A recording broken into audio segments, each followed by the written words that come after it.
Hey guys, it's She. Welcome to another MLB Perfect Inning Live video. Today I've got a very wide, comprehensive point earning guide. Shout out to New England for again. Not to say all his ideas were in his, or all my ideas came from his video, but a lot of them did. We're gonna jump right into it. Number one, always check your daily gift. So if you look at it in 1 month, you get 5,000 plus 2,500. You get 7,500 mileage.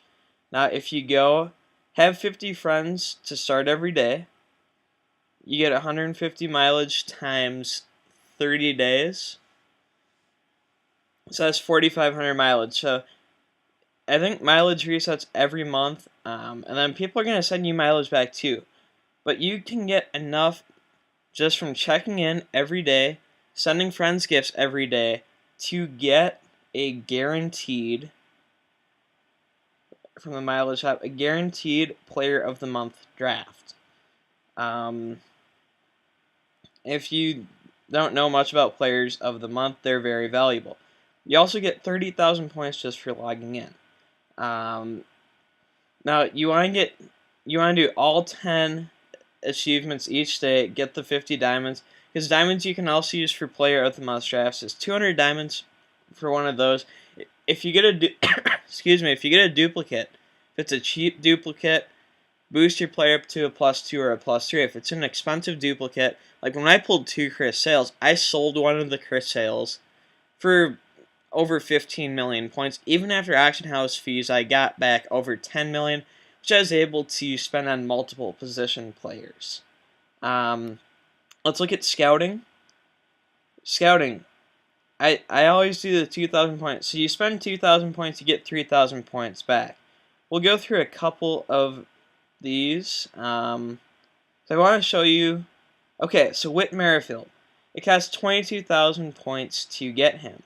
Now, if we go to the free agent market and search Merrifield, he's selling for 37,000. When you take away that 30% of 37,000, that's 11,000. You still profit 5,000 from buying and flipping Merrifield. So this is really nice. It shows you the value. You can look it up. So right, I profited 4,000 to 5,000 points by purchasing Merrifield. On top of getting the 3,000 for spending 2,000. Now, granted, I did spend another 2,000, but that was for demonstration purposes. Live season, I'm not going to actually do it, but here we go. Simulate. You can simulate up to 20 games at a time. It automatically reassigns your players if their contract expires. You don't need to worry about anything.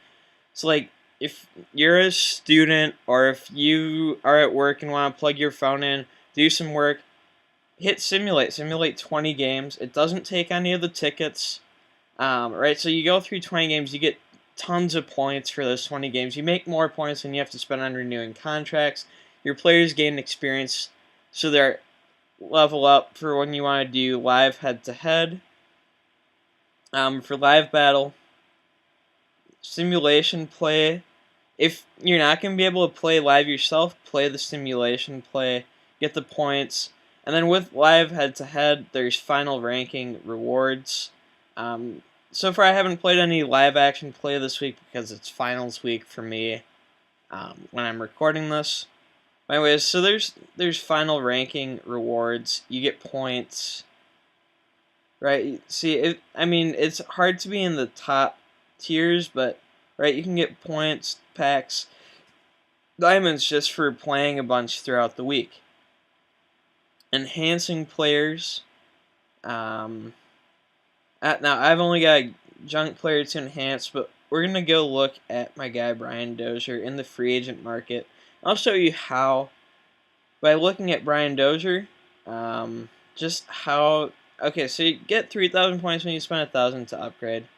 So a nice little profit there, but I want to look at the free agent market again. Like I said, look at my dude Dozier. Alright, so it's 266,000 for his +1. it's 760,000 for his +2, 1.3 mil for his +3. So if you get 3 of these, it's about 800,000, right? Combining them is going to cost, I don't know, 10k, right? So for 810k, you can get a card worth 1.3 mil. After fees, you're probably getting about 950k, but again, there's profit to be made from looking at the market and knowing how to work it. The rest of the daily missions trade. Now, trading, it does not show you your values, so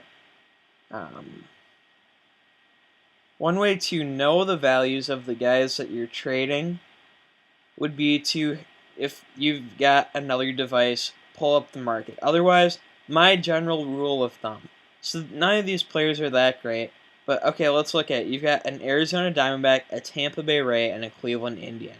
A lot of people are Cleveland Indians fans. Their odds are best that the Indians player are a Cubs, Yankees, Red Sox, even Marlins, like teams that are picked more frequently are going to be more valuable. So that's my general advice. But certainly if you can have another device and look up the players, it's worth it. And then trading, so you can trade in 3 players, get 1 back. Plus you get a draft pick, so you only give up 1 player, and it gives you the progress source of 50 diamonds from which you can get far better players.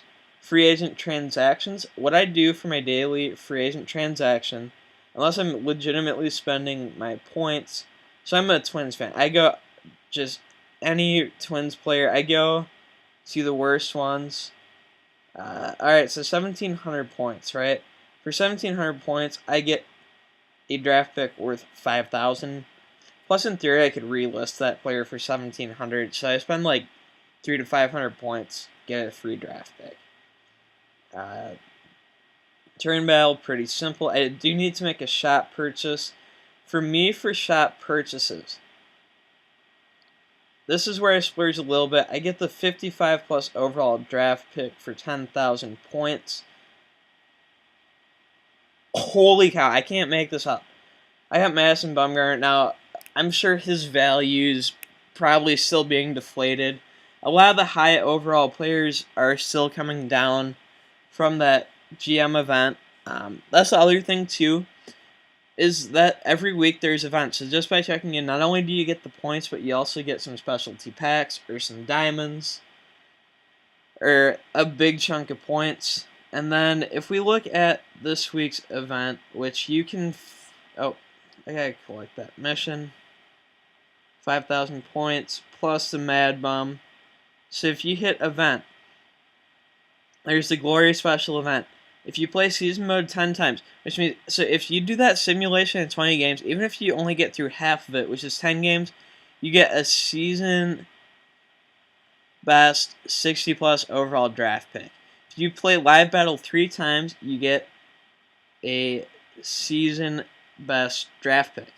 Once a day, just for playing, right? So now we can collect the points, mileage, all this. The 5 season best picks were the reward for today. Right, okay, so I've got 2 random draft picks. Not anything great, but for free, very worth it. For live season, on top of getting your game by game rewards, so you get points as your team wins more games.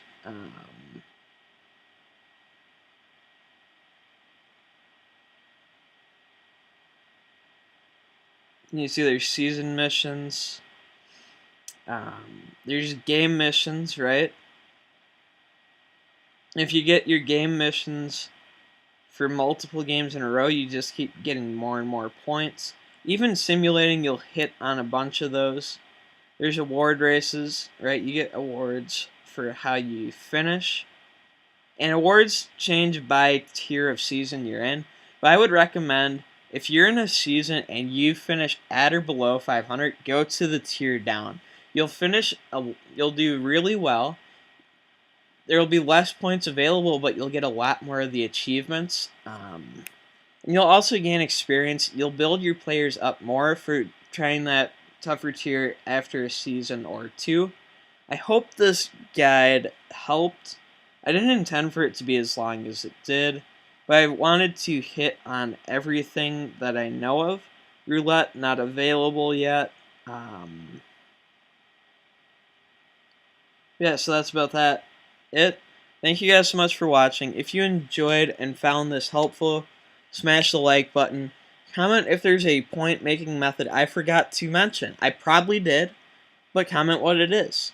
And subscribe if you haven't for more MLB Perfect Inning Live content.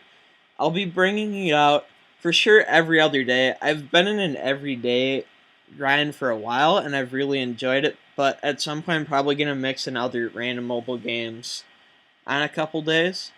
Anyways, thank you guys so much for watching, and until next time, and as always, peace out.